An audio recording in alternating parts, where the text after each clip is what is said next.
And so I'm going to repeat what I said, and you're going to see me small there. So basically, when you have a new client, you're going to add the contact, the client, put in the basic fields like name, address, phone numbers, social security, date of birth, and if you have the picture of the social security, you can either scan it with our integrated scanning system, if you have a twine scanner, or if you have the picture, if you have the social security and the driver's license all together in one image, you can import it, or you can even paste it if you have it in your Windows Clipper. So actually many ways to have this picture, and that way you can print the social and driver's license with one click. Second thing that you do is to enter into the dispute area. I'm assuming that obviously, yeah, you have, this class is related to the dispute center and not how to set up the program from scratch.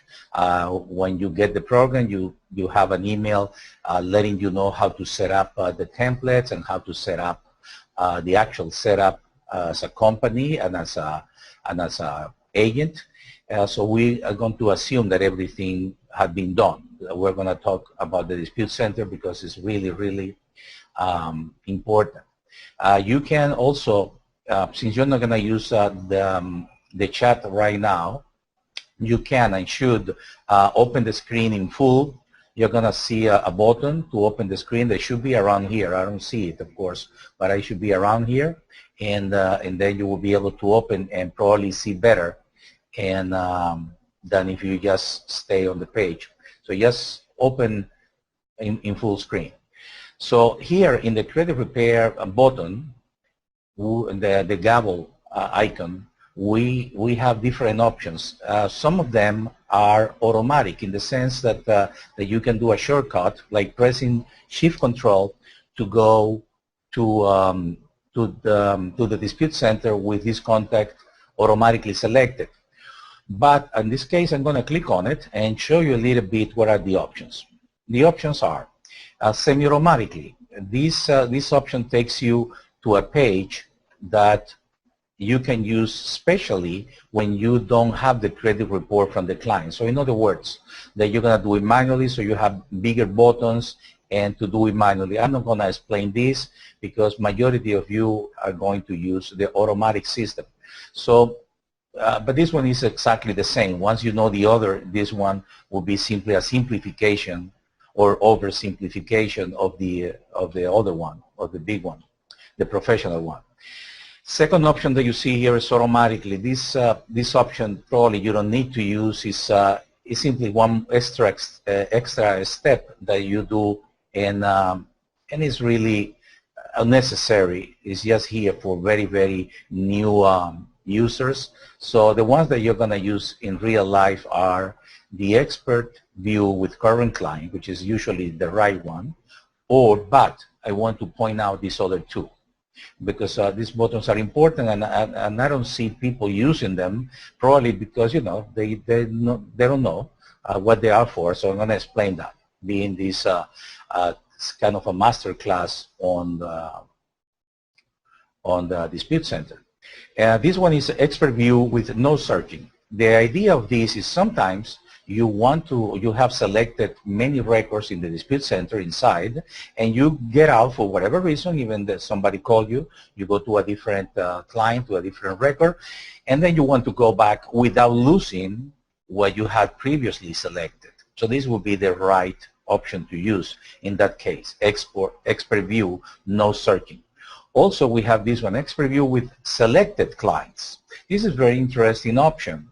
It's possible that you have selected a group for different reasons, people that haven't paid you or whatever is the case, and you want to select all the disputes from all of them at one time. For that reason, this option will be the perfect option for that purpose. So you will click on this one, and all the disputes from all the clients selected will be Like for example, you can say, okay, give me all my active clients, or give me, or maybe you did a selection from the newest clients that you have from the last week, and you want to see what is the status of those, and you select them with one click, all of them at the same time. But usually this is the right option, the expert view with current clients. So it's the one that I'm going to click. When we enter here, we see the program offers you these instructions. So these instructions are important, especially if you are new to the system. So I'm going to click on it, and I'm going to see them. And here, it tells you briefly, but still very useful, how to extract from the different credit report providers, like Credit Check Total, Wells Fargo, Enhanced ITP, 53 Identity Alert, how to do it from Equifax, which has a different technique, Credit Plus. There are many others that use a different, similar system than this one, and they are, once you know this system or this one, you're going to see that the similarities are close enough, so pretty much you can do any ones that we are compatible with. So, and also you can print these instructions if you want, or copy them to your Windows clipboard. And well, once you have read the instructions and know the instructions, you're gonna stay here. In this line here, you're gonna put the credit report provider that you're using, the URL. The URL is the website of the credit report provider. I'm gonna use a sample that I have. Makes it easy for me. To use, and without revealing any private information from anyone, certainly not from me. And so I'm going to use this one. And but here, this is important that you know. Here you need to put the username. Well, you could put. It's not a must to make the program works, but it's certainly a help. You're going to put the username. So let's say that I put here, I'm going to put my name and the password, right? So I'm going to put the password here, and here, here I'm going to put either the Social Security, or I'm going to put what is called the security word. This varies by credit report provider. In some credit report providers, you have a security word, and in some others you can use the credit report. By the way, this is a decipher for a security word. So if I put security word here, the word, I'm going to put security, and you see, so 523 are REC, decipher. So when the credit report provider asks you for the security word, now you know which one to put. Also, there is a functionality here that you can click. This is kind of a little bit undocumented, even though you can see it in the tooltip. It's that you can click here to copy the password, the username and password, if you're using fields, user-defined fields 1, 2, 3. In other words, let me explain that a little bit, since this is the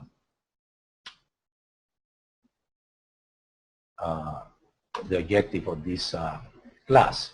So in the user-defined fields, if you use these 3 fields, I have it here for this, and I'm going to put here, for example, I'm going to put Lorenzo, I'm going to put 3333333, and I might have a security word, so whatever, I'm going to put whatever, and then when I go here, I can click here and copy with one click. So this is very useful just to well, have the right information here. Now, how are you going to use this information? Well, you can use it in 2 ways. One is you can click and you can go to the website of your credit report provider. Let's say that is Credit Check Total, even though I'm going to use this sample. But and then copy the login. So this one will copy the username and the password at the same time. So you will need to, for example, I'm going to click here and I'm copying both, and I'm going to put it here so you can see, since I don't have any other place. And then I have both. In this case, it's possible to highlight this. Maybe you need a little bit more practice. Highlight this, then click Control X to cut it, and then you leave the username alone, and then in the password field, you're going to paste this with Control V as in Victor.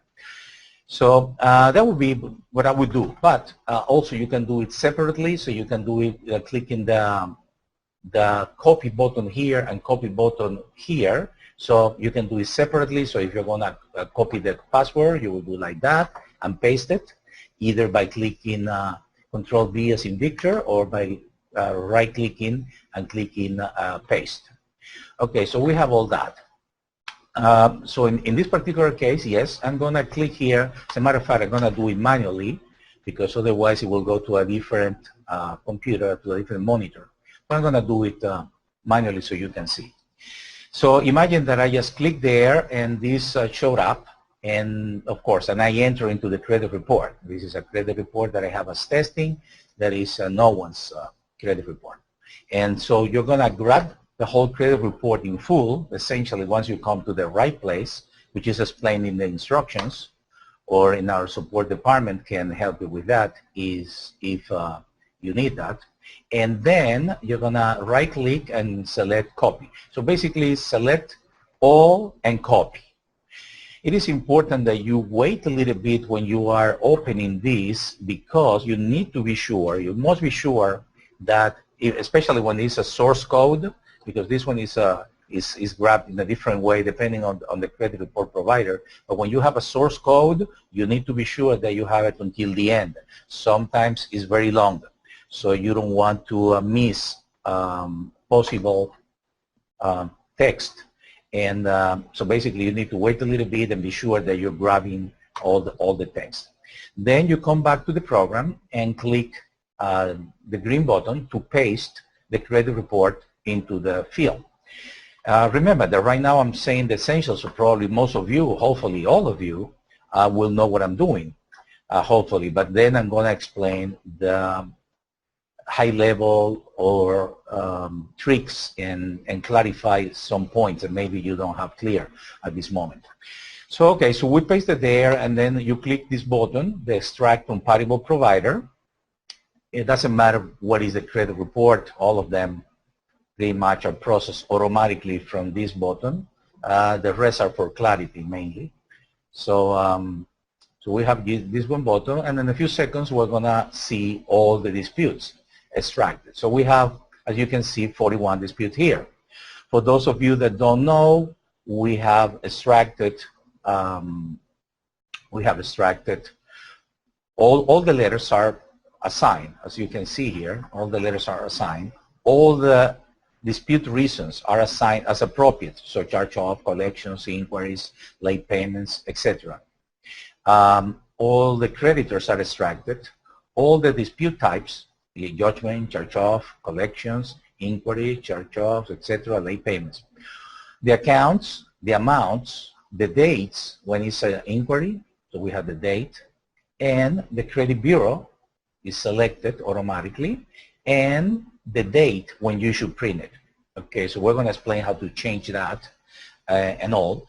But essentially, this is what it is. You have everything selected, everything extracted with one click. You have the total here, 41. You see that we are in position 41 of 41, which means is that I'm positioned at the bottom of the page here. This one is in blue, right? Because this is the one that I'm positioned. If I go to the first one, for example, by using the navigation bar here, see the navigation bar, and I'm going to click here, go to the top, and now you see 1 of 41.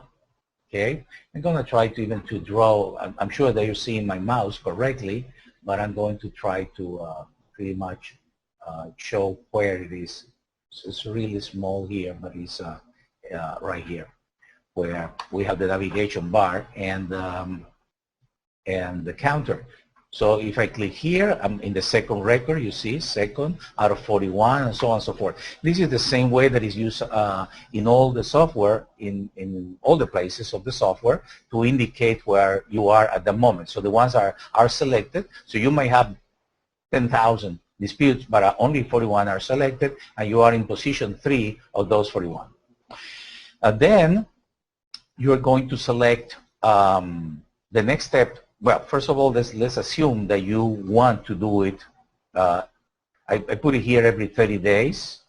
You can have any time frame, and that will be your default for the next time. But if you want to change it right now, let's say that I want to change it right now to 15 days, I can do like this, put 15 days, click again, well, not again because I'm going to reschedule, but have been done automatically in the first pass.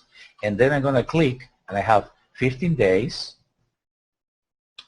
okay, and as you can see, the dispute has been set every 15 days. So I can have any number I want. Also, it's possible to put several disputes per letter. So, for example, I can say I want 3 disputes every 3 disputes per letter every 15 days. In that case, I put the 3. You can see in the tooltip the full number of disputes per letter and the number of days that we have here. And we have this button. I don't want to ignore that this thing is showing. It's a little thing, it's garbage here that I need to delete. We're working in my programming environment to make it easy, be kind of a simple. So I was working, so I need to delete this. Apologize for that. But you're not going to see this in your program. Anyways, so you click here, and you're going to do either for selected. Selected means the ones are selected, and all mean all for this client. Okay, so you can see you should read always, because in some cases the meaning of these words are just a little bit different. Sometimes it means a client, and sometimes it means the records of a client. So you can consider all disputes or only selected disputes. So in this case, we're talking about disputes, and the all disputes refer to a client. Which is identical in this case because we have 41 selected. It's identical if I do all. So I'm going to do all. But it's possible, and in some cases you would like to do only the one selected. That is for more advanced users. Remember, this is by far the most professional credit repair software in existence. Absolutely, without a doubt. But, you know, it's... with more power, it comes more responsibility, so you need to know a little bit more, but you have absolute control on everything, and the automation, all the things that I do usually takes, you know, just a few seconds in real life, of course, because you don't need to explain it, you need just to do it. So in this case, we're going to select, or we're going to schedule 3 disputes per letter every 15 days. So I'm going to click Set. 2 seconds later, we have all the disputes in groups, and you see the groups here. And you see this one, there is an orphan, and the reason for this orphan is simple because this one is more than a multiple of 3. So in other words, we have something that is not divisible, by 3. But it's possible to add it if you want. I mean, I can say put it into the A, and then I can change the date here, or I can change the other dates. Actually, would have been better, these 3 dates, and put it into the 9th. So whether you want to do that or use it as an orphan, which is okay too, by the way, is nothing wrong with this. And this will be the right way to do. I'm going to check the chat for a second to see if there is something that I should, you know, kind of point out, even though, again, that will be for the end. Okay. So basically, we are okay because you couldn't see me. That's the only thing I see, that you couldn't see me at the beginning. And, well, the problem was resolved some time ago. So we are okay. All right, perfect. And sorry. Okay, so to continue.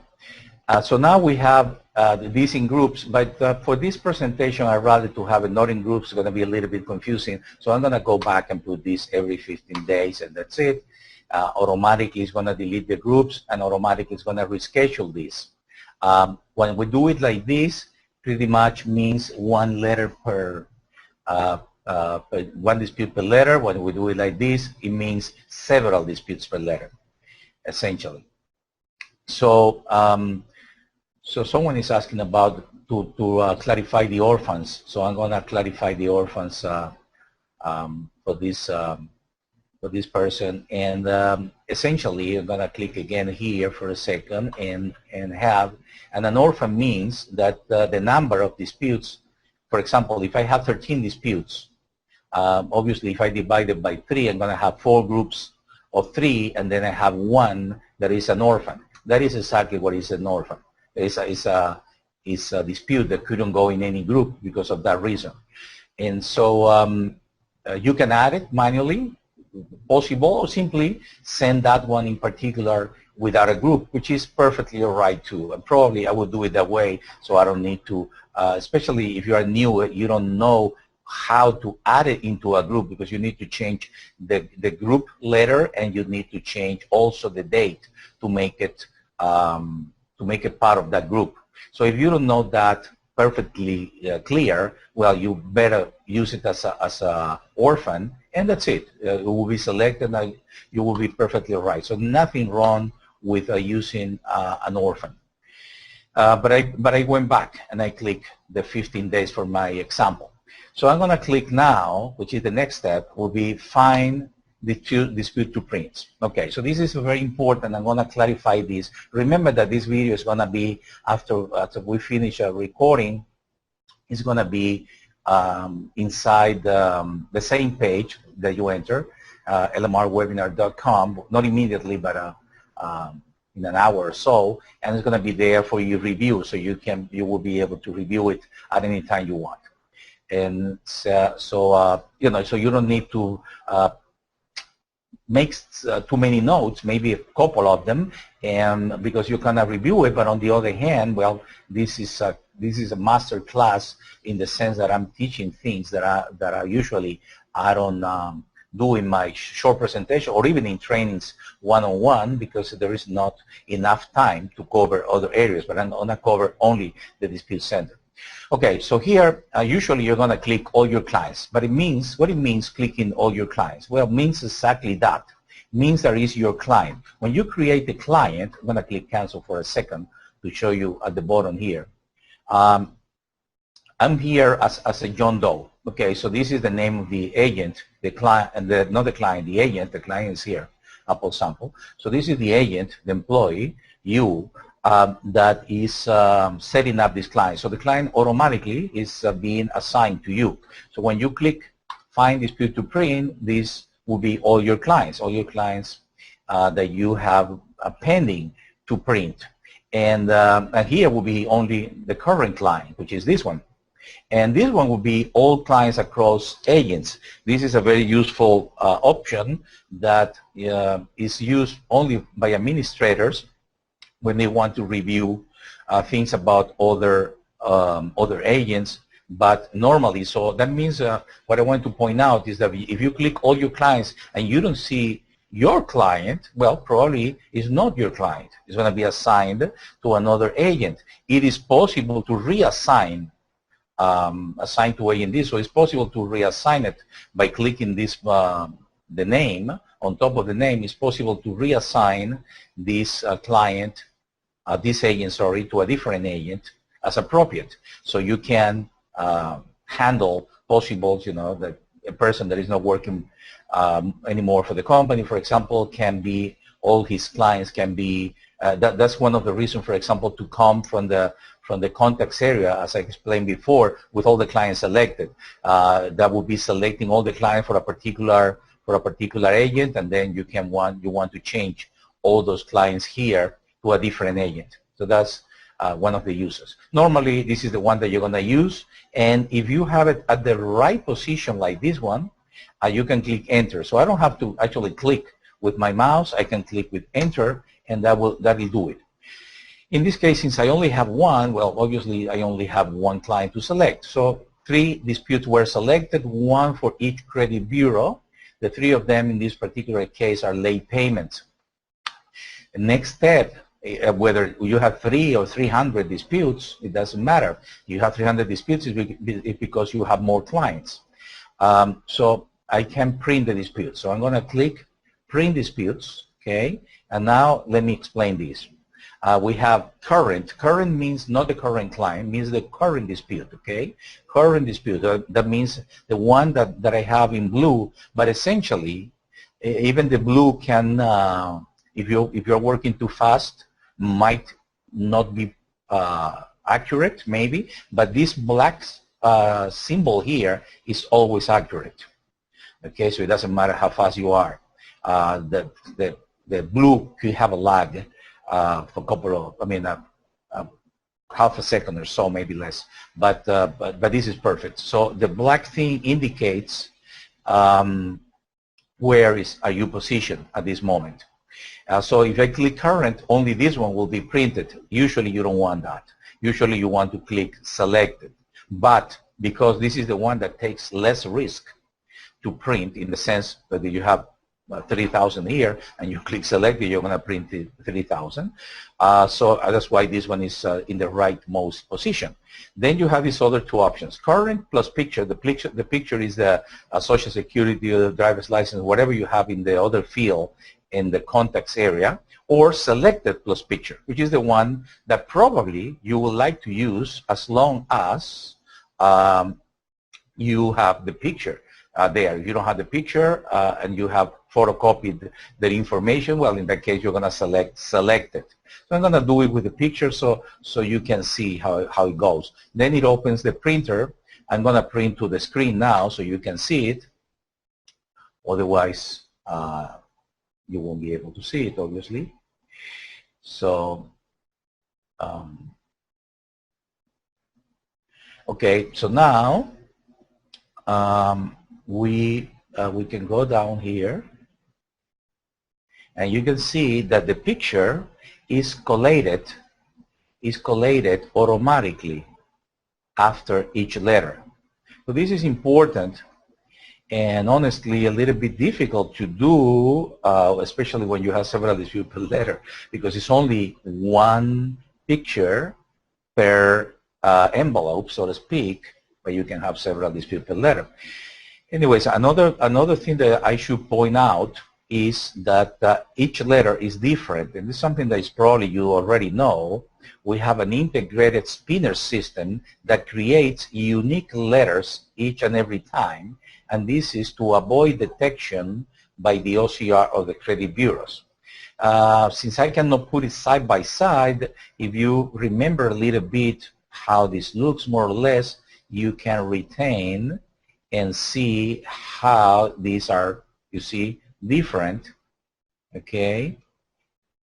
And so this is again to, so every letter that you write ever is going to be different one to the other. Now, when we print, we already printed, right? This was a printer on screen, but if you had a printer already, we had the disputes printed.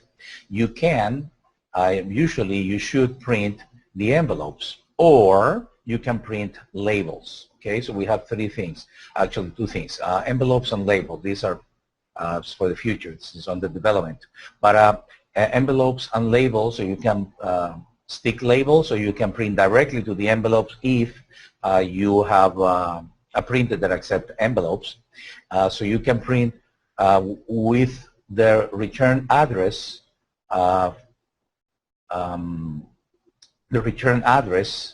or you can do it without it. And sometimes this could be useful, especially when you do it with creditors, etc., that you're going to put your own address maybe. So, you know, it's a different thing. So, in other words, you should or could print the envelopes, and then we have different positions here. So we have, again, selected means the 3, and we have in position left or in position center. So your printer is either going to print to the left, the envelopes, or in the center. So you need to try it out, put it back and back and forth, and see which one is correct. Okay, and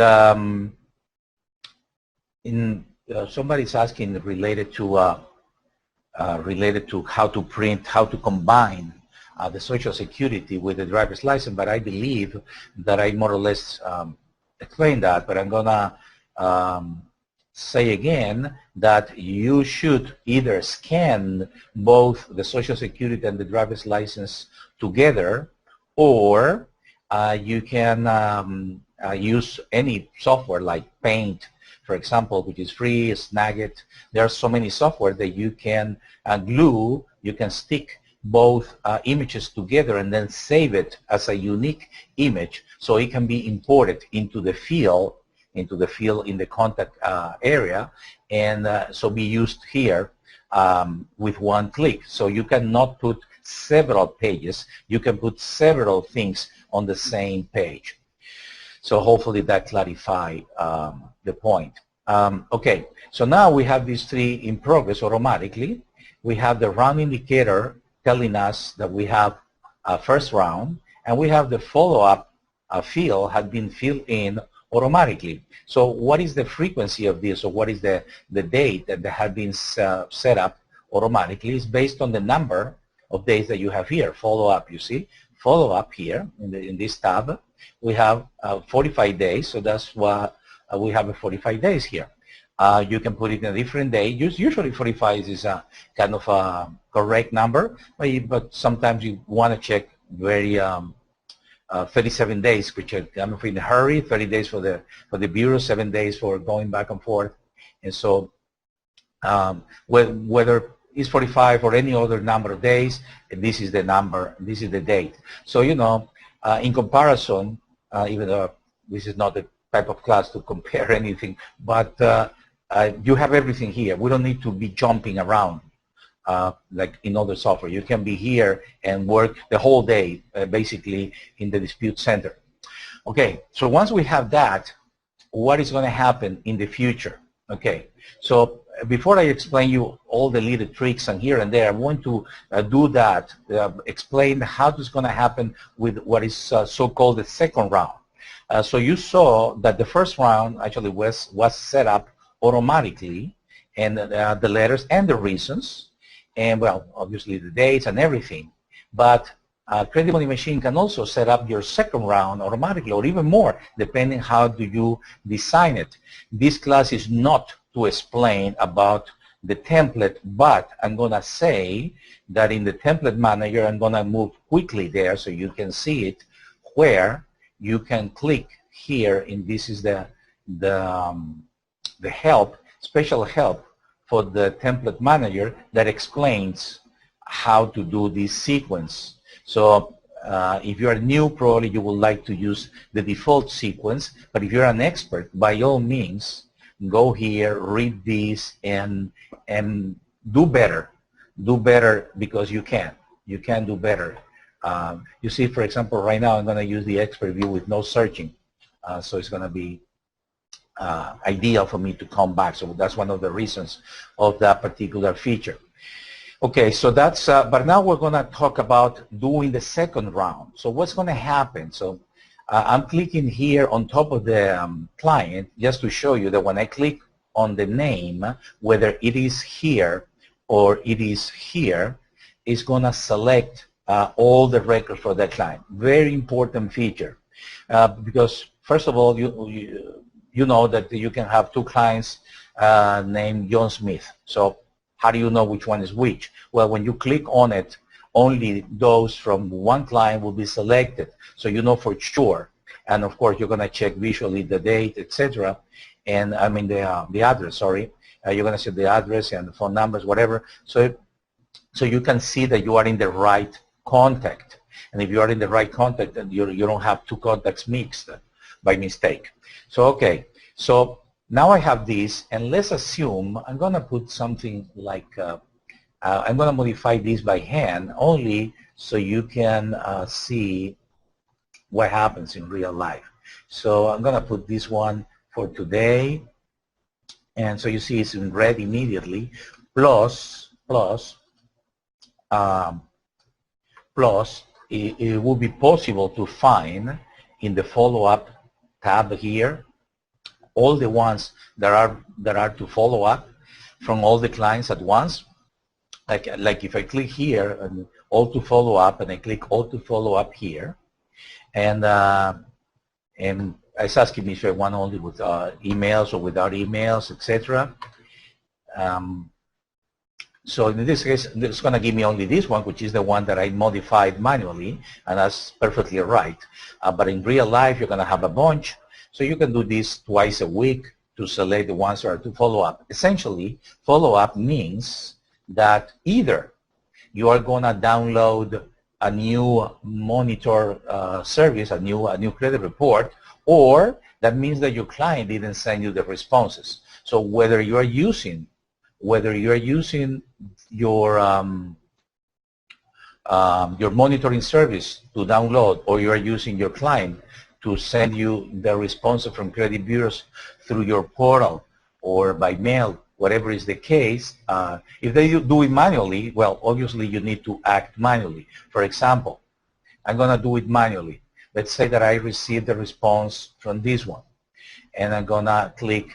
If it's deleted, I don't need to do anything else. That will be the end of the story. So delete it, that's it. As a matter of fact, you see that it marks here to be paid. For those of you that use the paper deletion, etc., we have a great functionality here where I'm going to try to explain at least briefly at some point in this class. And then, but I imagine that it actually is no change. Okay, so it came no change. What do? If it comes to no change, meaning that it's verified, what you do is to click duplicate by clicking this button here, duplicate. Okay, so you're going to have this one, going to click duplicate, and it's going to duplicate it. You see, but in this one is to do, and this one has the follow-up blank, and this one has the due on date as of today. That's why I changed this date just to point out that it's going to be today's date when you create it, and then you will click the next button here. You can read that there are different options here, but I'm going to click the next letter button. We call it DNA, like the next assistant. So, and then you see that it changed the letter to this one, to verification of procedure after verified item, and it did that automatically. So basically, essentially, even if you are receiving the responses from your clients by hand, mail, fax, email, through the portal, etc., it's very easy to simply, well, change the status to the correct status, whether it is updated, deleted, no answer. Maybe the credit bureau didn't answer, so we have a status for that. And then click duplicate as appropriate, not for deleted or updated, but click the duplicate and then click next, and that will do it. And hopefully that is clear. But I want to show how it's possible to do an automatic update. And while the procedure is somewhat more demanding to a point, I'm going to put this in progress like it was, right? It's more demanding, but at the same time you can do in minutes what it will take hours in other systems.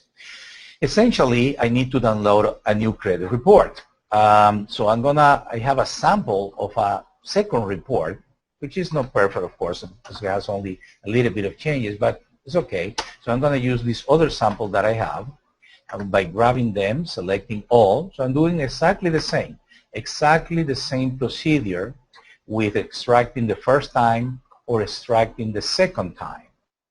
I only need to have selected the client that I want to use. In this case, is this one, Apple sample, and I'm going to go to extract disputes, which is the place that is selected automatically when you enter. But now, since we already entered and went back, we need to click on it, extract disputes, and then click exactly the same. So you don't need to learn two things. The difference is this.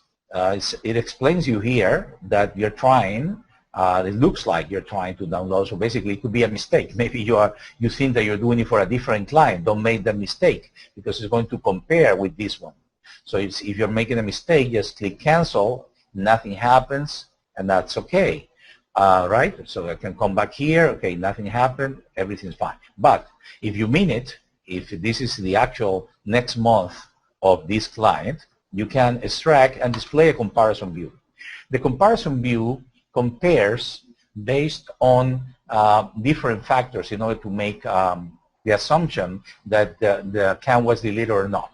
It takes in consideration the name of the creditor, the account of the creditor, and the amount of the creditor. Okay, so so these are the options, right? So we see the things that are new, and the things that are to compare with no change, and the things that are deleted. And I'm going to explain here that this one, in essence, is not a real deletion. So we as humans can detect that very easily. But if I don't use the amount in our comparison, then you wouldn't have these things compared correctly. So I rather sacrifice a little bit that is very easy to detect. When you have it deleted, you only have to check if you have a new here and see by yourself if in fact it's a deleted one or is simply you could say an error, but actually in reality is simply that it has a different amount. So it changed in fact. So let's try different cases one by one. The ones that are to change, no change actually, we have the compare next to it automatically, okay? So you know that this one no change, and we have the compare next to it. And you can do one by one by clicking here. If I click now, it will be changed automatically into to do, and then you can do the next letter, or you can do any other letter. You can select your own letter just by going to this field, to the template field, selecting from the list that you of available templates that you have provided. I mean, when I say you, that you have provided in the template manager, you have indicated the system which ones are going to be available here. And that will be when you are more advanced, when you know more, definitely you're going to want to do a very specialized, I would say, work that is going to have a more satisfied your customers because how specific you're going to do your work. But in general, you can do a very automated work also. By the way, these ones have been, the ones that have been added with this import have been marked automatically here, which means nothing, but it's very easy if you made a mistake to select them all, and by clicking this button, select them all, and then delete them. So if you made a mistake of some kind. In any event, in this case, we're okay, but we have another trick. You see that in the tooltip, it tells you Shift-Control-Alt to process all compares. So you can do all compares at once and do a work that will take, in some cases, hours, especially when you have too many disputes. It can take seconds, literally. So I'm going to click Shift-Control-Alt, okay, and I'm going to click on the compare. So this is my response here. You can process all the compare selected, and additionally, you can assign all the next letter with one click. So if I do the compares, means that it's going to be to do, change to do both of them, or as many as we have here, and well, many as we see here. Obviously, there are only two. So we can do both of them, or I can do better. I can do the to-do plus I can assign the letter. So I'm going to do this one, actually. This one is the usual thing. And so you see, now what happened? Well, this one was changed to today's date. As we know, the follow-up, the status is to do, but the letter had been changed automatically. So imagine if you had a client that maybe some of you, I know for a fact that you do all the letters at once, which is not advisable, but anyways, but it's possible to do all the disputes at once. So obviously you have a bunch of disputes to to process when you download another credit report. By doing Shift Control Alt on the compare, you can pretty much do them all with one click. Takes a couple of seconds, even though it's taking an hour for me to explain, but it will take a couple of seconds once you know. Then we have the second case, that is the ones that are nearby the deletions, because this one might be kind of an error because it changed the amount. If it doesn't change the amount, it's going to happen, it's going to be a compare. It's going to be fine. But if it changes the amount, like in this case, I did it on purpose to show, if it changes the amount, it can be considered an error. But the errors have to be the deleted and the new should be here, and then you can check visually and say, oh, yeah, this is the same account, same creditor, same account number, different amount. Okay, so this is kind of an error. So the way to correct it is very easy. When you click the delete, automatically it's going to change to do. Okay, so into no change. Sorry, it's gonna change automatically into no change. So boom. So it's like that, instantaneous. So this one is no change, and now this one is a to do, obviously. So I'm gonna want to click on it, and now I have it like I did the duplicate and everything. So I click on it, it becomes to do, so I don't need to do anything else. And I'm gonna change the letter. Remember the end before. Click the letter is changed, and that's it. So basically, when you see deleted and the new, and you verify visually that is in fact the same account, is as simple as clicking on the deleted and clicking on the new and clicking the next thing. So basically, a couple of clicks, you have processed that. I did this on purpose. I did it that we have several type of cases. These ones are really new because even, of course, I use same numbers because of this is just a test, but in fact, this is a new for Equifax, and this is a new for Experian. So it wasn't before. So this is a new one, and I'm going to make them to do and send the initial thing. So I can do it with one click on each one to make them to do, or I can simply click Shift Control Alt and do them all, like I did with the compare. So change one, change all. So I'm going to change all, done. Okay, so in real life, this thing, knowing that the compares I could do in one click, and this one I can do in 2 clicks, and the new I can do with 1 click, basically I can process a client maybe under a minute if I have practice. Let's say maximum 5 minutes, which in comparison to the time that it takes to do it manually with other systems, sometimes in the neighborhood of 45 minutes or so, is really a big thing in difference. That's why one person can handle 400 new clients a month, only doing processing, of course, because of this automatic system. Okay, so now I'm gonna see again if I have something in the chat to see if some of you, okay. So I see a few questions, and let's see. Okay, there are a couple of questions. I'm gonna address this couple. Okay. It says, how many disputes per month should we send out per client? Well, believe me when I say that it varies so much that it's not even funny. And I'm saying it varies by companies. It varies even by the experts. So the experts disagree.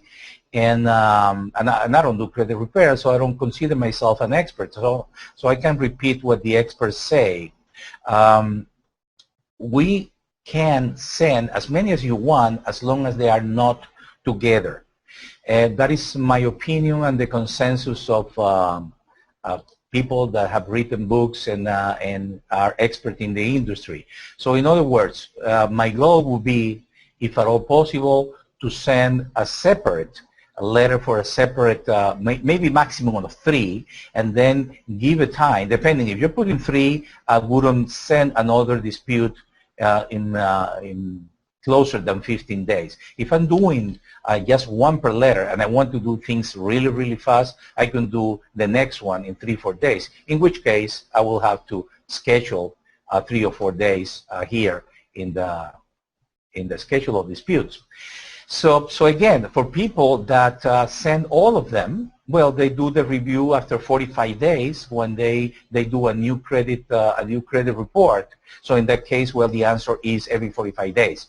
So you see that varies, and sometimes what I observe is that depends on where the company is. It's kind of depends on the zip code. I guess it depends on the agent in the credit bureau that is taking the letter that is going to give you more trouble or not. So it's a little bit up to you. That's why I provide all the options to do it more aggressively, saving you money in stamps, but at the same time a little bit more risky because you are sending more disputes per letter, or less risky, more aggressive. That would be the other way. Then we have another interesting question here. How can we see that the credit score have raised?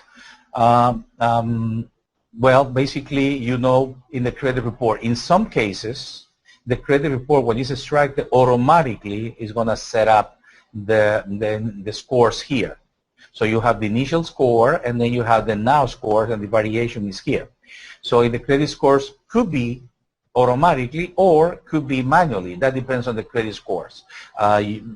These days, before, you would see the credit scores in the same page that you saw the disputes, but these days actually there is a tendency not to put the credit scores on the same page, so that means that the program cannot extract that, and because of that you're going to need to put it manually. But if you put it manually because you are watching the credit report, essentially because you are seeing the credit report, well, you're going to put it here, and then the variation is going to be here, which is important because it's going to go into the portal automatically.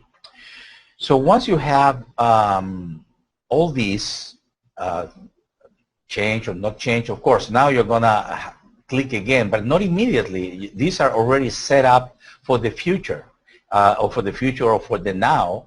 But when you click here, and I do all your clients again, all these are going to be selected, which is perfectly right, and I can print them all again. I'm going to print them without picture only to make it a little bit faster. It's fast enough, but still takes a few seconds.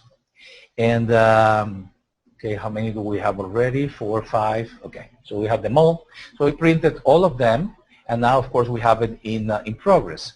What we would do at that point is to use the FTP to post the portal to for the client. Now, in this, with this click, the portal click, you can see several things. First of all, you can advise no one, which is the default here, advise no one, or you can advise the client that there is a new credit report, or you can advise one salesperson or up to 3, and I'm going to show you that, or you can do both. Or this one, which is a feature that I'm not going to talk about, but it's a possibility to do like a SOS, meaning a satellite office system, so you can send the dispute to another provider. You know, if you want more information about this, just give us a call, and then the provider is going to do the dispute for you. So basically, you only setting up the dispute, not doing any of that, and you will send all the ones to do the credit report and the client with one click to this other company, which is going to do, it's like outsourcing. So this one is to outsource. We're not going to talk about outsourcing. We're not selling anything here, but this is a class. But I'm going to explain the different levels here. So I'm going to click cancel before I click anything else. And here in the template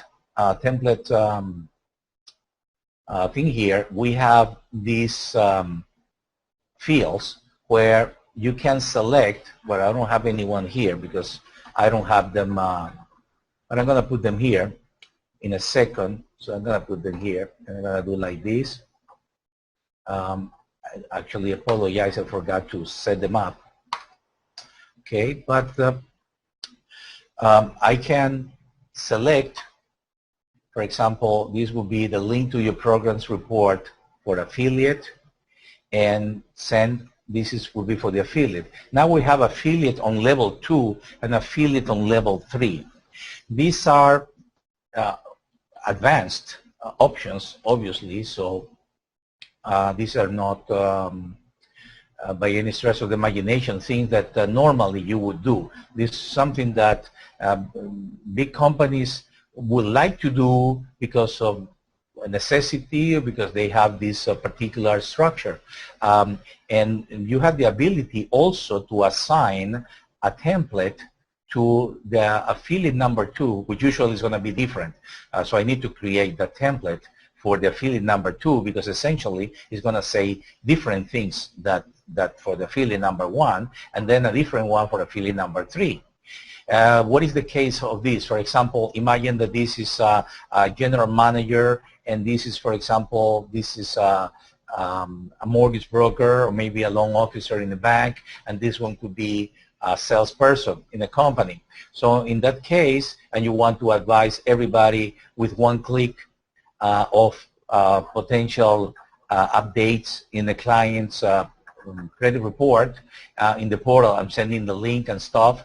We're going to explain that in detail when we talk, not today, but when we talk about the template manager, because yes, the template manager will take a full class, and it's a very, very long matter.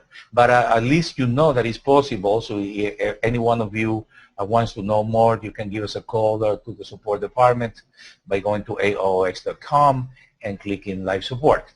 But the important thing at this point is that you can do it. So it's possible to send advice to the client and up to 3 affiliates at once.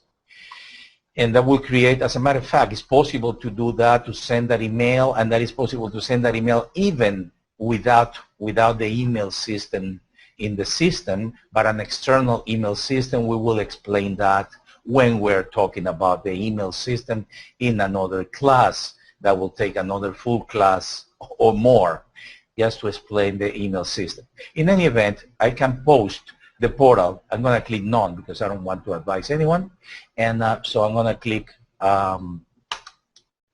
none. And it's already posted, okay? But you can see automatically it selected all the disputes for this particular client, in spite that we had less. And we can see here, we don't have to, but we can.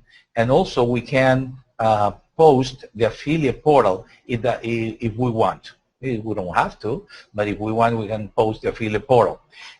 Again, we can see here if this client has an affiliate. So maybe if it's blank, it does not have an affiliate. So if it does not have an affiliate, it doesn't make sense to post the affiliate portal.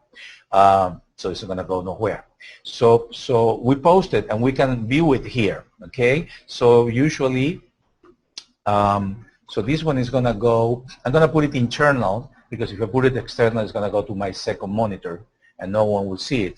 Normally, you're going to do it in external monitor. If you want to see it, no need for that. Only at the beginning, you are curious to know if it worked. So, but once you have it working, you know that, well, essentially that you can trust it. So you see here the things. This is the portal. This is the client portal, right? So we have a summary. As a matter of fact, we maybe can see another one that is a little bit more beautiful, that it has more things. So let me see if I go here to a credit money machine, and maybe I can show you a sample that is a better sample, so you know what you should expect. It's taking forever.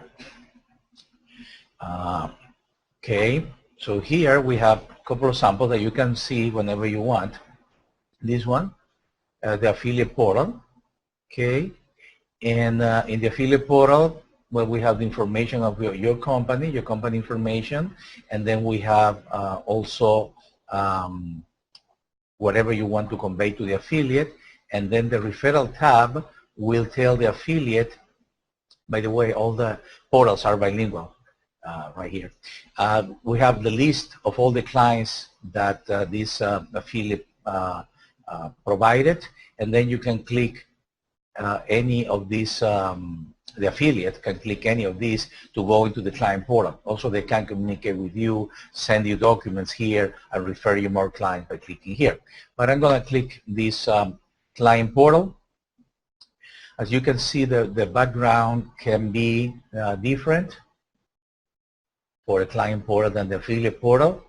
And so here we have the pies and the summary, and here will be your company, and this one will be your affiliate, if it was an affiliate. This one doesn't have an affiliate, actually. And here we see all the different, status. So the client can see in this color-coded, so it's very easy because it's color-coded, what is the status of the different disputes, to do, no change, in progress, and can communicate with you individually for each dispute, like do not dispute this one. This could be appropriate, obviously, at the beginning of the processing, or saying things. If they are in progress, they can tell you things. What happened with this one? I don't know. Whatever they can tell you, it will go into the email system when they click submit at the bottom. It will go into the email system of the Pro Plus or Ultimate versions, which are the ones that have integrated email. Otherwise, it will go into your email.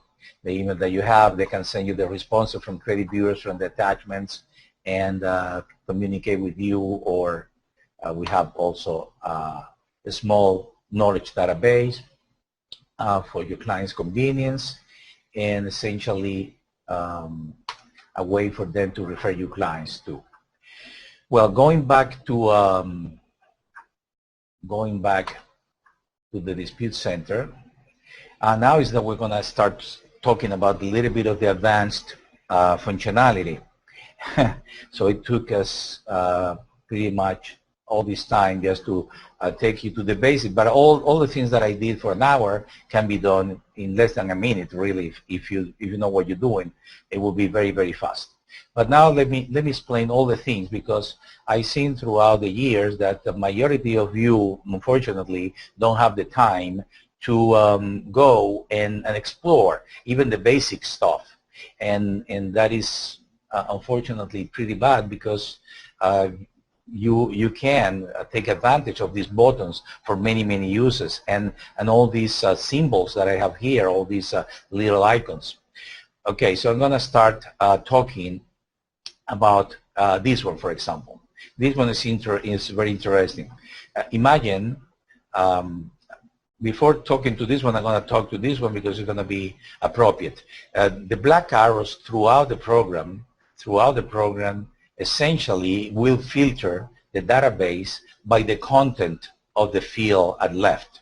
So if the field at left is in progress, well, it's going to filter this by in progress, and so on and so forth. If I want to select a particular account, I could click here and select all the ones that are from this account. Okay, so I'm going to do it by in progress. So you see, it's offering me in progress, even though I can select something else. Yes, I can, but usually this is the correct answer. This is what I want. So usually I want to find from selected, even though I can do it from all, or I can expand if I have something selected, and I can expand on that. The combinations are really, really many, but usually the most common one is to select what I have at the left. So I have at the left, please note that here we have 3 in round 1 and 2 in round 2, okay? Because these were the ones that were no change, remember? And these were the ones that were new. Okay, so basically now I have this in progress, and that is because I print them. That's why it came into in progress. But imagine that the printer jammed, now you have a problem because you need to be in to do again in order to set them up. So the trick here is I could do it manually, so I can put them back to do manually, or I can use this button here and click and select whatever. In this case, usually from in progress, usually I would like to do to do. So I will click to do, click continue, and I have all the ones to do. So even if you have a printer jam, which is possible, you know, with maybe hundreds of pages, where you can do the ones that didn't print by doing this trick. Now you can even say, so I'm going to put it back this into in progress. To do that, I'm going to put this one, the first one, and I'm going to use the S again to the set. But you can see that I don't have in progress here because I don't want to promote people putting things in progress without printing. When you print, it will be in progress. But of course, it's possible for many reasons. So I have this other button, as current status. As current status means that this one that is in progress, well, is going to replace the rest to in progress. So I'm going to do it as in current status and have all of them in progress. And the reason for this is because I mentioned something. What happens if the paper jam in the first two? It could be in the first 200. Okay? So I'm going to do it in the first two, and I want to eliminate this. So I don't want to delete it, but I want to eliminate it. I don't want to have it here without deleting it, of course. So the trick, and especially when you're talking about hundreds, is to use the omit button. This omit button is very powerful. The ones that you see on the lines, and this goes for practically all the software. So all the software has this functionality when you see the omit button, sometimes spell out, sometimes with an O, but it tells you here. So if you click with Shift, as you can see here in the tooltip, when you see with omit, it's going to select that one only. Sometimes very useful. You want that particular record just to have it for whatever reason, and then you just click with Shift in the omit. It's going to have that record only.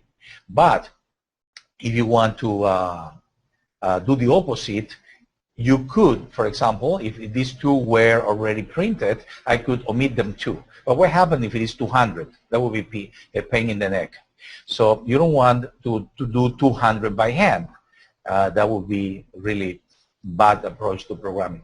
So what you do is to select the next one and use the omit at the top.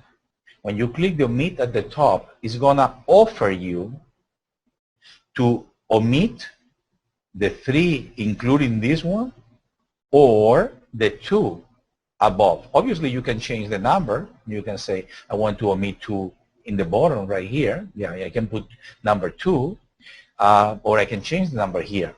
But you can do all that by just by changing. But the suggestion is usually okay. So you can say omit above. And now I click omit above, and you see now I have the 3 that I wanted, and this is the 3, the paper jam, the 3 that I'm going to put back to do.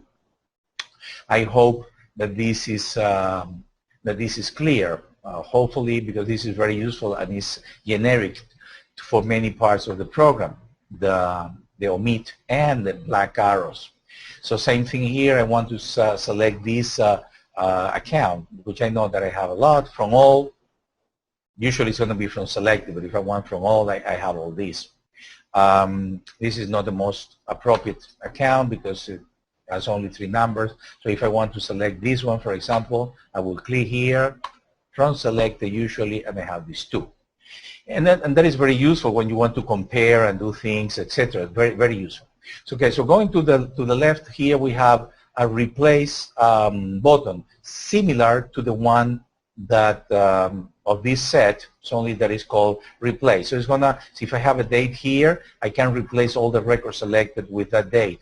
How is that? Well, you know, things happen. You go on vacation, come back, maybe the follow-up didn't happen at the time, the correct time, whatever you want to reset that. You can reset it with this rescheduling. You can reset it in many ways, but essentially you have another option here to put a date, and if you had already a date, it will suggest you a date. Okay, so you can do that, and you can replace all of them like this. Here we have the same. We can do to set the due date. That is perfectly possible, that you want to reset them all for whatever reason. Maybe even because you want to send them all the same day. Whatever is the case, you can reset them, reset all the days by clicking the set button here. Here we have an interesting button and another interesting button. Here is the set again. You're going to set the credit bureaus of all selected disputes. There are many reasons that you want to do that or not, but in essence, this number, the number 3, is very useful when you're entering the disputes manually, and that is the time that I'm going to explain briefly the semi-automatic process. When you have a client that does not have a credit report provider, that is not compatible, and you want to do it by hand, whether you do it here or you do it in the semi-automatic area, it's the same. It's identical, only that here you're going to, well, it's a little bit more crowded. The other one is designed to be more ample, but you have less disputes. So my advice is to use it here. But you can do it here or in the other place. Essentially, you're going to click Add, whether here or in the semi-automatic, and you're going to start entering the creditor. How do you enter the creditor? You have actually 3 ways. You can type the creditor by clicking Shift. You have instructions here, so you don't need to memorize that. Shift-click to type the creditor manually. Or you can grab it. Grab it means you click on the creditor. You have the creditors here. You can go to a different letter, right? Like S, and I'm going to click Sans Financial, and I have it right here. The third way is by copy and pasting. That's why this black arrow up here. So copy and pasting means that you have this creditor in a PDF maybe. You're going to highlight it, click Control-C for copy, and come here, and especially when you have 2 monitors, that is kind of a convenient, and you come here and click. So whatever you have in your Windows clipboard and you click here, it will be added to the creditor field, and also will be added to the database. So if it doesn't exist, that name, it will be added automatically. So next time will be there. And that, so the first thing that you do is to enter the creditor. Then you enter the type of dispute. So let's say that is a charge-off. So you enter charge-off. Notice that now the template and the reason have been set automatically as soon as you select the type. The template and the reason for the dispute is entered as appropriate. So if I put a different one here, you see it changes the reason. In this case, this template is common. The reason is changed, have changed automatically. Then you enter the account. So you either type it or you paste it using this button. Then the amount as appropriate, whether it's amount or not. And here is the number 3. There's the key. You don't need, if it's going to be in the 3 credit bureaus, you don't need to actually type the 3 or to enter the 3. So simply you click the number 3, the 3 are created, as you can see here. The 3 are created. And now if it were only 2, well, then you delete 1. That's it. No big deal. It's the easiest way. If it was only in 1, obviously you would have selected the other credit bureau if it was only in 1. But otherwise, you can click the number 3, have the 3 already set up with templates and reasons and everything. Okay. So hopefully that is kind of a clear. Another question just in between, so I don't get too far away, that the client needs to sign and send the letter themselves that they can send by us. Well, that varies by company. Usually, if you have a power of attorney that is that we provide with the system, where you can sign on behalf of your client and your client is giving you power to do that, well, definitely you can do a legal forgery of the signature and pretty much send it as if you was the client. Otherwise, you need to send it to the client. Sending to the client has the advantage that it's going to go from the right zip code, and obviously the advantage of doing it in-house is that you're going to do it more convenient. I've seen many companies that simply don't sign the letter. There is no difference really. If you send the right documentation, being signed or not is not going to make a difference that they're going to be rejected for not being signed. So you can even not sign it. And then, and yeah, well, this is another question related and the invoice, and yes, the answer is yes, not today. So now I'm going to go and keep explaining all these symbols here, going right to left. So we have the set here, we know the 3, we have the black here, the black arrow here. We'll do exactly the same, right? I can do it from selected, these 2, or I can do it from all. And in this case, I'm going to have so many. But even having this blank client, which is a test, of course. But I can do like this from selected and have all the ones for Equifax. All of these are very, very useful in real life. Also, it gives me the opportunity to show the sorting. In most fields, you have a sorting. So you can click the top of the field and sort by that field, okay? So you can see this was sorted by credit bureau. If you click again, it will be sorted descending. It was ascending, now it's descending. So we have first the TransUnion, and then we have Experian, etc. And so you can do back and forth. The same thing with the due on dates and the follow-up and even the status or the account. The account is special in that direction because you have, as you can see here, shift-click to unsort, which is common actually to the other ones too. But you have also shift control. With it does a special sorting, but when you do the compare. What it means is this: if you do the compare, if you extract and do the compare, and you have a selection, and by any chance you made a mistake and click on the client, what is the client, then you're going to lose the sorting. Or maybe you click on a different sorting because you wanted to see something, and oh my God, you lost the right sorting for the status. So in that case, you're going to click with shift control right here, and it will sort exactly as the compare. And by doing that, you will be able to, again, analyze the situation with these.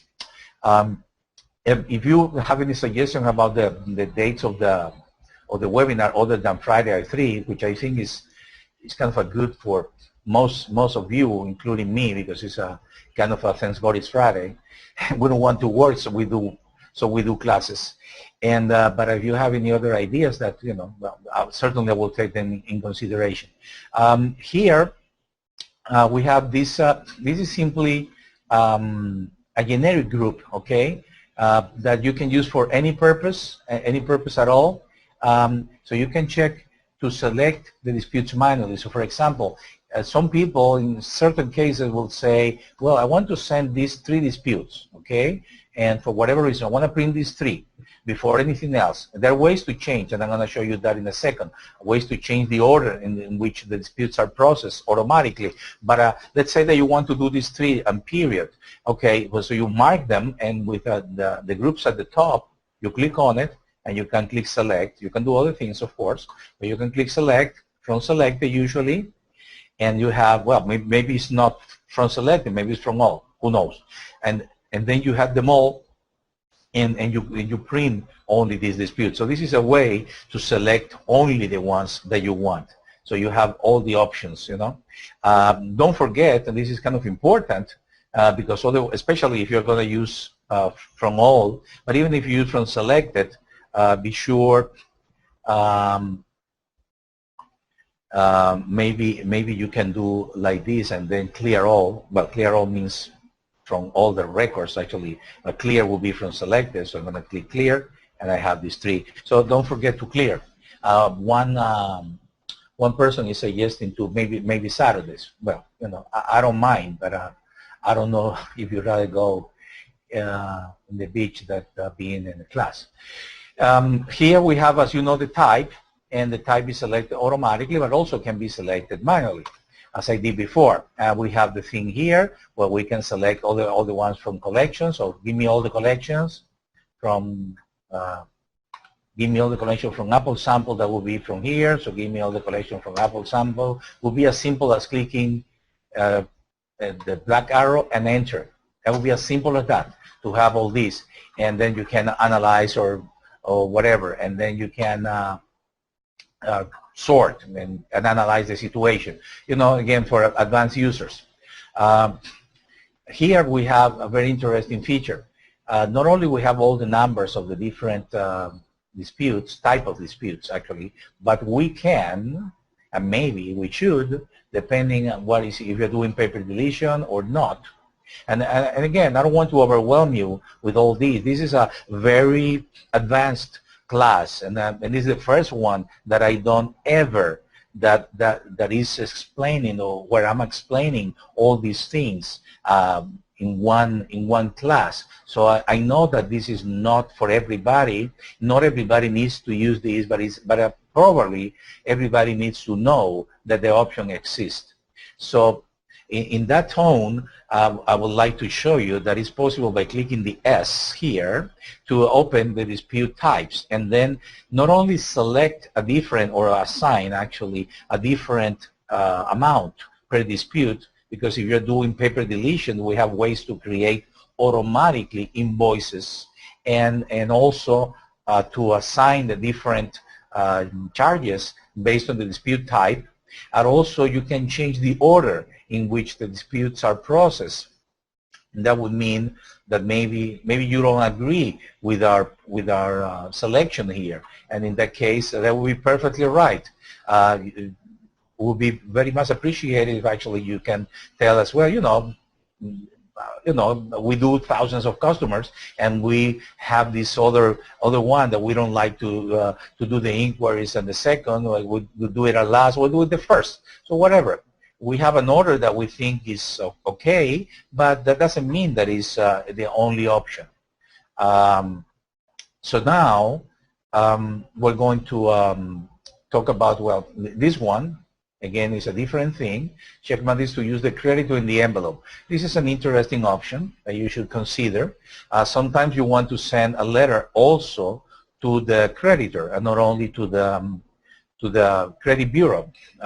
Usually, that is a verification of 15 days constructive notice that you give, and there is a template for that, by the way. So that is possible to select that template, assuming that this was for the creditor. So 15-day constructive notice, and we have it right here. So we mark it here with two purposes. One purpose to indicate, because it's red, so it's easy to see, to indicate that this is for a creditor and not for the bureaus, but also to indicate that the address in the envelope, the return address, the address is going to not the return, sorry, the address actually is going to be the address of the creditor and not the address of the bureau. So this is kind of a very important that if you are using that technique, which is a very useful technique, by the way, you mark it here. You need to duplicate because you're going to send two of them. One is going to be to the creditor, and another one is going to be 15 days later. So whatever it is, maybe this date is wrong, and it's wrong in fact, but I would be right if this one was today. So by having this one will be sent to the bureau 15 days after, and this one will be to the creditor, and this one will be the one correct for the bureau. Okay, another thing is how to go if you want to add creditors. We have like 6,000, but you know, you can add more and have 7,000 or something. We have actually almost 6,000. So you can add more credit. Right now they are not selected. I can click to select them all, but I can add more creditors, and I can even import it. I can do a lot of functionality here. I can add addresses. Some of them don't have addresses, and so you can add those addresses. Also here, when I click the creditors database, I can enter into the credit bureau selection, and I can change the address in case, for example, recently, you know, originally for Texas we had previously a different bureau, and now which was this one, CSC, Credit Services, and now it's the same address, or it can be a little different, but it's still, you know. So basically you can enter the different. Also, we have anticipating a future credit bureau. We are anticipating Innovis and also Credco, Check System, and Telecheck. So we have all that into the Check Bureau options, and so you can select that as appropriate, maybe if you want to dispute in particular with Innovis or you want to do with the other ones, so you have the address automatically into the letter and into the envelopes, etc. A very advanced option. So, but for those of you that want to do that, well, that is the answer. So here we have the special mark will force a derogatory into the portal. So basically, this is, even though it says derogatory because all of these are derogatory, but usually is used to force a positive thing. So positive thing that have been added to the account due to a new credit card or something, maybe your advice, maybe something that you did for your client and you want to add it in spite that is not a derogatory, you can force this particular transaction to be added to the portal. Here is the same. We have this replace. So let's say that you made a mistake or whatever, you want to replace everything that is in plain view with the one selected like this. So I can do replace, boom, can replace all of them at once. The same here. Here we have the reasons. The reasons can be also replaced. All of these advanced options, you don't need to do that. You can do it whether it is manually here, okay, by changing to another one, whether it is that you want to type your own response, which you can do that, okay. So you can type it or you can even add it. You can add it here. If you want to write much more, probably you would like to click here, detail view, and then have it here. Okay, so you can type here as much as you like.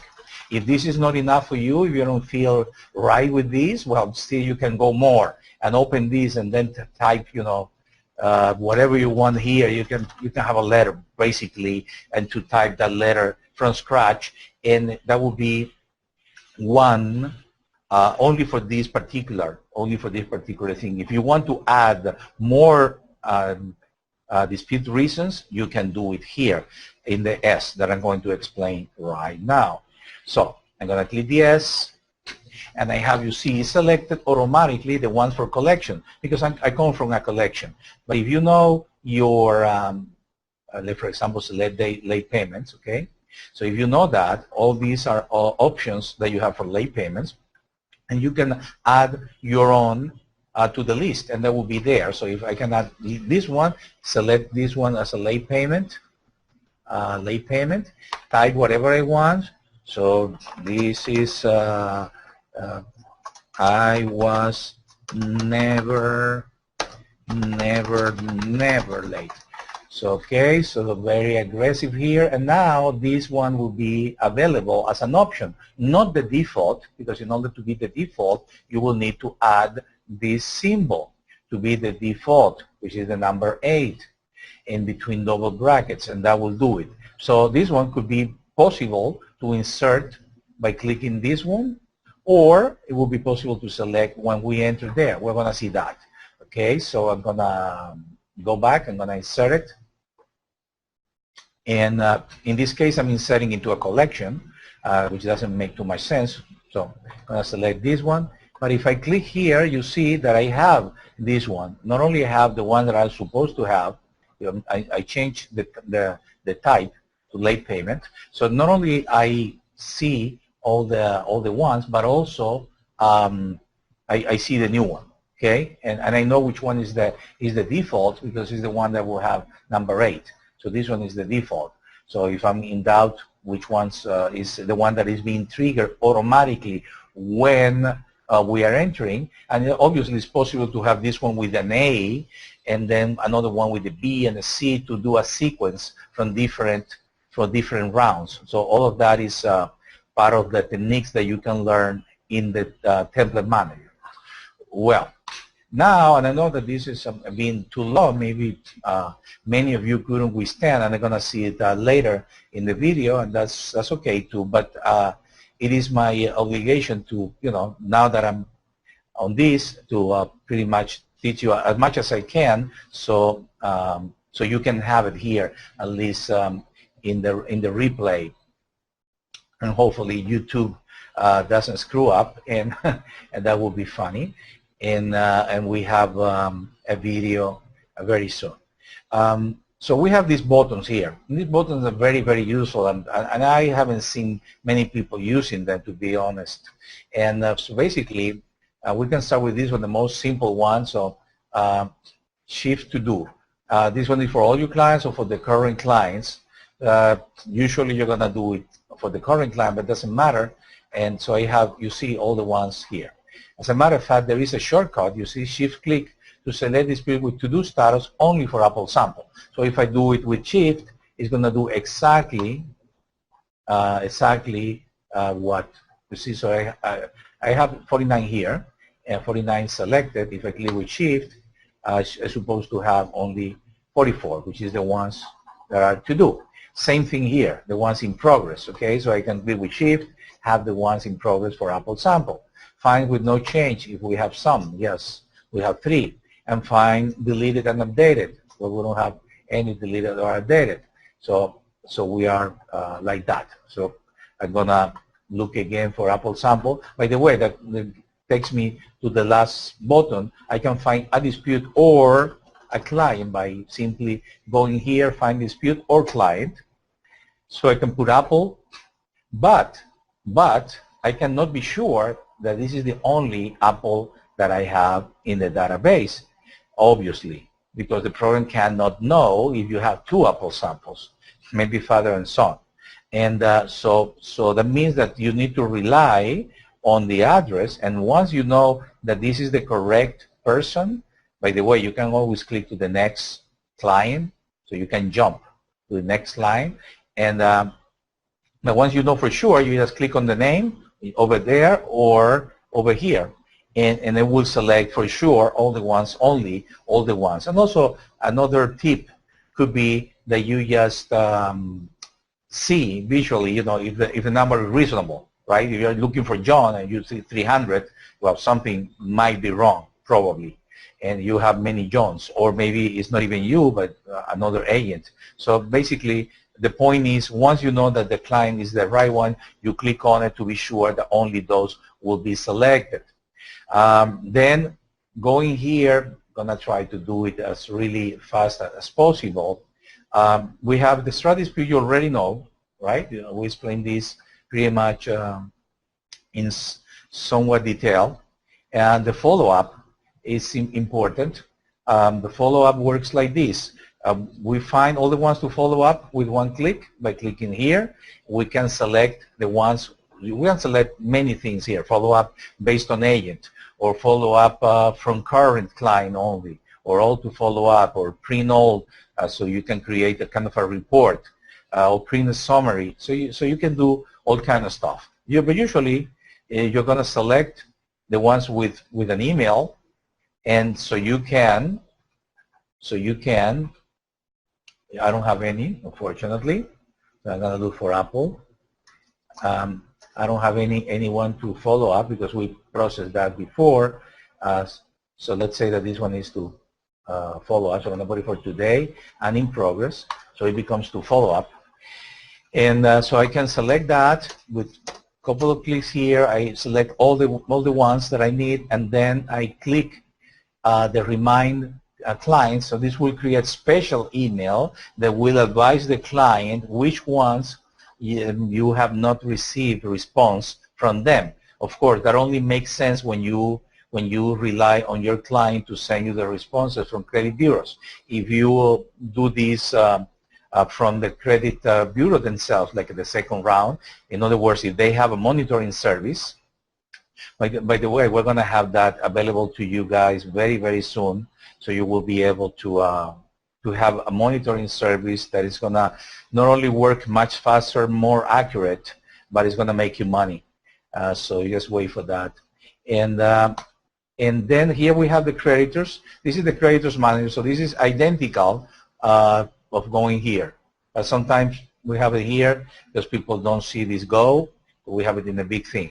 Templates. We have a way to edit the template at left, and we have a way to go to the template to email the template here that we have selected. Usually you can have here a template for something, maybe even a thank you or congratulations email. You know, that could be depending on the way you do things.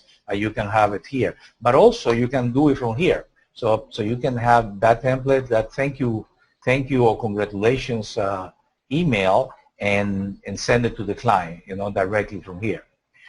So that is possible. So it's a little bit of a repetition to a point, but also we have this sequence. Normally you're going to have only these two. Okay, so I'm going to click this one and this one. So this is what you're usually going to have, and I believe that you have this by default automatically in your software, and so it comes automatically.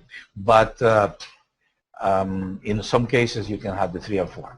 So here the invoice receivables and stuff, well, this one is related to paper deletion mostly. So when you have a paper deletion situation, several things are going to happen. First, that you're going to create a paper deletion good face estimate. So you're going to have your whole report right here, and you're going to create, and it's going to ask you how much percentage you are. Oh, somebody's telling me there is a problem, technical problem. Okay, technical problem. I don't see a problem here. I don't see a problem. Let's see. We'll switch back and forth. Hopefully you don't have a problem. But definitely there is at least one person that had a problem. Hopefully you can fix that, because I only see you with that problem. So now the paper deletion is a great way to do a good face estimate. So it's going to ask you what is the percentage that you intend to delete. I mean, it's probably you're going to want to say 65%, which is kind of the standard of the industry, even though many companies that are very professional can do 80 or 85%, which is outstanding. But, you know, but 65 kind of the average, so you can anticipate that they have to pay. And of course, you can create this kind of a quotation invoice. I'm not going to go to the invoice now. Maybe I can, but I'd rather not, because it's already, you know, too long. But if you click on it, you're going to see, and it's going to go there, and then you can go to the invoice to see it. But once you have this good face estimate, usually what you're going to do is to paper deletion. So once the ones that are deleted, okay, the ones that are deleted, and they say to be paid, okay, and they say that to be paid, deleted or updated, to me, pretty much the same. The only difference is that in some cases you have something that, for example, is a loan of $10,000 when in fact it was only $1,000. Well, so you your goal was to change that to $1,000, and you did it, and great. So it was updated. It wasn't deleted, because in fact it wasn't deleted. So it was updated, and deleted means that it was deleted. That you had this late payment and it was deleted. Well, or maybe a charge-off would be a more appropriate comparison. Okay, but in any event, all the ones that are deleted and to be paid will be taken in consideration here, and an invoice will be created with all these and the different, based on the dispute type, the different amount. And this is only for paper deletion. People that use paper deletion, which is the ideal, more profitable way, but is the most complex way, of course, is not that easy. It requires a lot of control and a lot of knowledge, but it's more profitable, and probably that it would be your goal when you grow as a company, if you are not doing it at this point. Then we have these. By the way, once they are paid, there is a system. Once you create an invoice, it will change to paid. So it's not going to be selected. So the system is automatic, and it can work with all your clients at once. So let me explain what it means.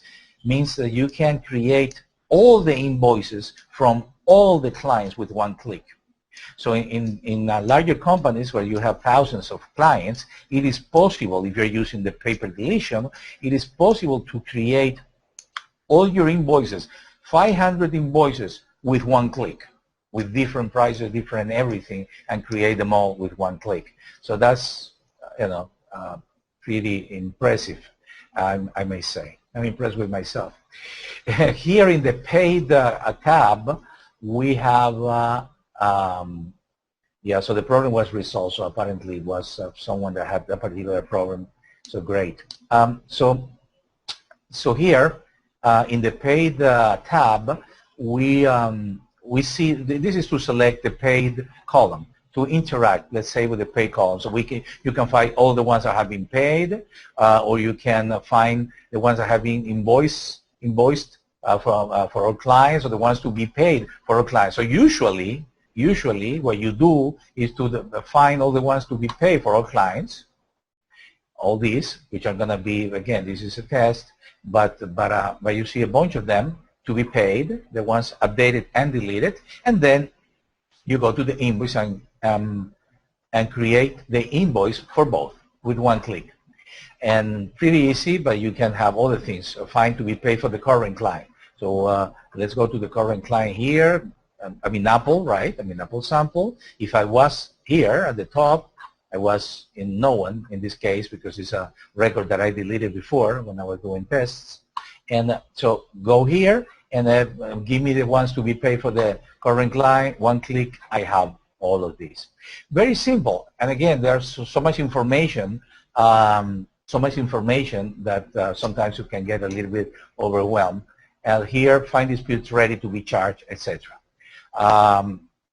Here in the detail view, basically, we used that before, right? You have pretty much where you at right now, but you have it in a larger view. And you have the ability to do it at the top or at the bottom. And the reason for that is that you might want to do other things here. So you might have it here, and then it's like having two ways. So you can have it here or there at the same time. And well, this is just normal help. Here below, we have the basic info, which is the most important info, by the way. So the basic is just a name, but this is the most important info. Here, you have a place to hold the credit report, especially the one that you paste in the strike disputes. You can also paste here by clicking the clipboard. The reason to do that is it will be saved here, and then you can run that HTML code and see it, but see it in a way like it was a credit report. So this is a nice way. It's not identical like it was a PDF picture, but it's a reasonably nice to see if you want to evaluate the last, because obviously if you're going to click on the next one, when you download a new one, you're going to have to put another one, etc. So it's going to have the last one here to show up. Here, this is the private notes. So there'll be some confusion before with these private notes. The program enters certain data in the private notes, trying to help you analyze that data. You can click here and see that data. But you can add whatever you want. Okay, so you can add more things here, and that will be your private things. That means that no one sees this, meaning not your client. Obviously, you can see it because you are the one using Credit Money Machine, but your client won't see this, okay?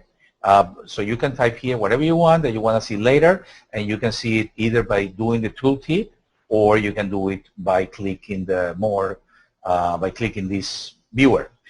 Here are the notes to the affiliate for this client in the affiliate portal. So this is generic in the sense that it's for the client to the affiliate, not for this particular dispute. So notes to affiliate for the client to show. So I can say, for example, now it has 650, and that could be probably very valuable for the affiliate. So maybe you have that. And here are the notes to the client in the progress status. So this one and this one go together. Maybe I will move this one to this place, but I wanted to have a little bit more space to see at least a few lines. So in any event, these are the ones that the client will see in the progress status. Okay, so those are the difference. And here is the agent, as I explained before. Here is this one is not related to the dispute center, but it's such an important feature that I want to just to touch it. And this is a way to assign. You assign this actually not here, but in the contact area.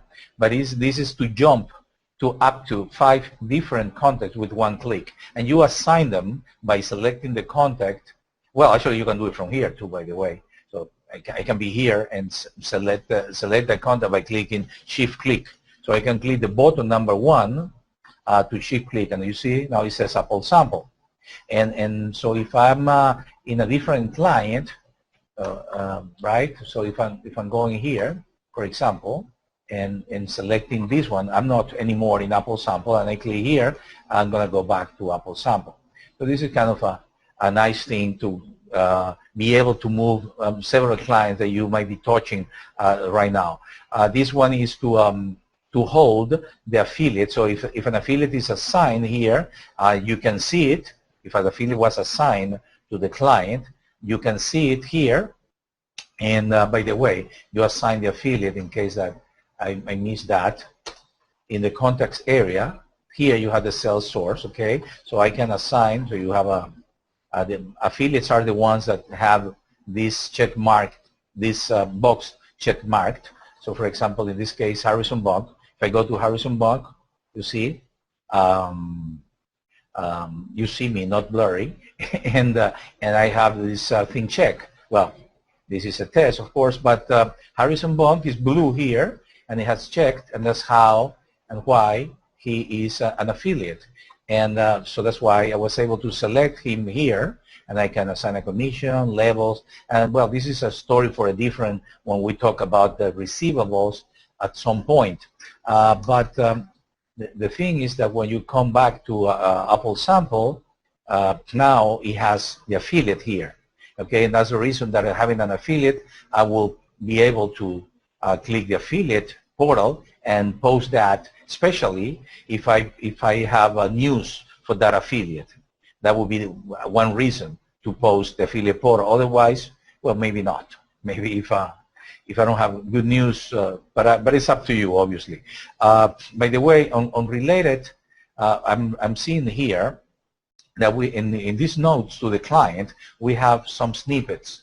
So the snippets is a way to be consistent in what you entry. So if you are gonna say things like all the time, for example, congratulations, your credit has increased, or your score has increased.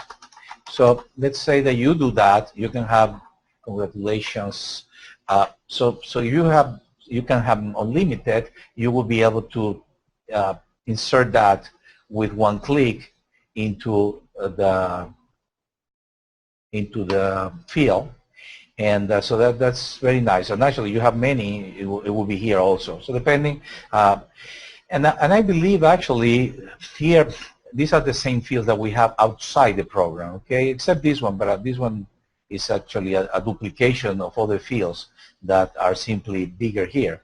I certainly invite you to explore all by hovering the mouse to explore all the different capabilities of the software, because even though this is pretty thorough what we have done today, but still there are little things here and there that you would like to explore, at least know that those exist. And I can really thank you all for your attention. Certainly I couldn't have done it without you. And I'm posting here some information in case that you don't know about our other software and stuff, or if you are new to us. And you are welcome to email us and to go to support, those of you. And well, if you send me your emails, I'm very welcome to your criticism. If I, was too fast, too slow, if it was too long, hopefully it wasn't too boring, but at least I believe that it was informative. So if it was like that, I will be more than glad to receive your constructive criticism. And thank you all. And until the next time, I'm gonna leave this for a few seconds more, and this in case that you need to copy some things. So thank you all, and bye-bye. Thanks.